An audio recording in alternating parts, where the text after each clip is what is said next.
Mga kabataan ngayon sobrang kukulit no? Yung tipong akala nila porket customer sila, kaya na nilang babuy-babuyin yung mga empleyado. Hindi kayo nakakatawa, bagkos nakakayamot kayo dahil perwisyo yung dinulot nyo dun sa empleyado kung sino man nagtatrabaho dun. Paano kayo tatanggapin ng community kung ganyan yung inaasal ninyo, di ba? Yo, what's up mga lods? Good evening po sa inyong lahat. Eh nga po, pauwi na po tayo ngayon. Galing po kami ng grocery. Binilhan lang po natin ang gamit ng ating anak para bukas sa gagamitin na sa sports fest po nila. Eto po ang lods, no? May nakita po kasi tayong video. Mga kabataan, kumain po sa isang karinderya. At kung makikita nyo po dito sa aking pinapakitang video, ayun nga po ginawa nila sa kinainan po nila. Hindi ko po alam kung lugawan ba yan o mamihan ba yan. Ito po yung dyan punto Mga kabataan ngayon sobrang kukulit no? Yung tipong akala nila porket customer sila, kaya na nilang babuy-babuyin o utos-utusan, gawin nilang tau-tauhan yung mga empleyado. Yan po, ginawa po nila, kung makikita nyo naman, dinumihan po nila yung lamesa. Kumbaga yung mga pinagkainan po nila, ginawa po nila, kinalat-kalat po nila yung pagkain dyan. Ayan. Grabe po yung mga kabataan yun. Masasabi kong para lang talaga sa masabing makukulit sila, ayan, gumagawa ng mga kabulastugan. Hindi ko naman alam, baka naman sa environment yan.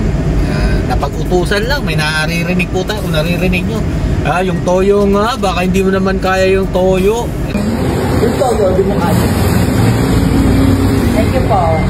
Ito naman yung uto-uto, ayan, sinusunod yung mga gusto ng anang barkada. Kung mapanood mo tong video na to, yung mga ganyang klaseng barkada, dapat yan iniiwasan yan. Tipong hindi ka naman matutulungan yan sa iyong pag-asenso sa buhay.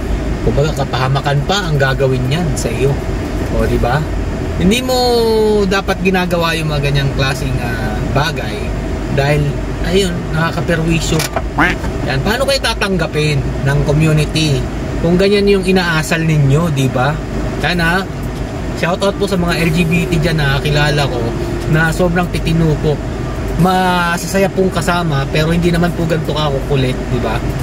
Yung tipong tawa lang kayo ng tawa pero hindi naman kayo nakakaabala o nakakaperwisyo ng ibang tao. Shoutout po sa inyo, kilala nyo na kung sino kayo. Marami po tayong mga kaibigan na bakla, tomboy, ganyan. Yung mga sinasabi po lang hindi tinatanggap sa ating community, katanggap-tanggap naman po yung mga ilan, lalong-lalo na yung mga kilala ko. Pero yung mga gantong klase, ang hirap naman, parang gusto nyong kunin yung respeto namin. Tapos ganyan kayo kung umasal sa inyong kapwa. Nakakaano naman, di ba? Nakakainis. Paano kayo tatanggapin kung ganyan yung pinapakita nyo pag-uugali? So nakita nyo naman po yung video. Kami kasi mga Lodya, mas ina-adapt po namin yung ugali ng nasa ibang bansa na kapag kumain po kami sa labas, kami po gusto namin maayos kami pinagsilbihan, maayos po kami tinrato ng mga crew, dapat balikan din po natin ng maayos na serbisyo. Kunyari kumain kayo doon, ayan, nagbayad na kayo, hindi namin iniisip na tauhan namin sila. Hindi namin iniisip na customers is always right, kasi dyan po nagkakaroon ng problema mga idol.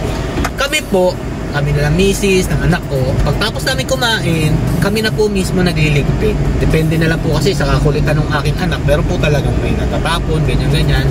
Pero kung maaari po, ayaw namin nang naabala po yung mga crew.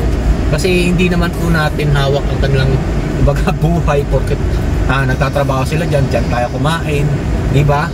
Hindi po natin sila pag-aari. Kumbaga konting respeto naman sana. Yan.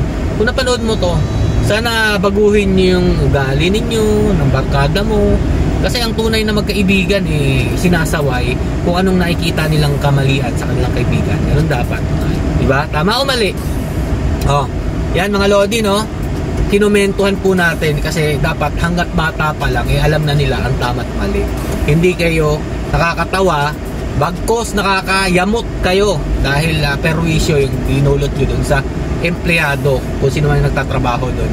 Konting respeto naman para makuha nyo rin yung respeto namin para sa inyong hinihiling na mga LGBTQ+, okay?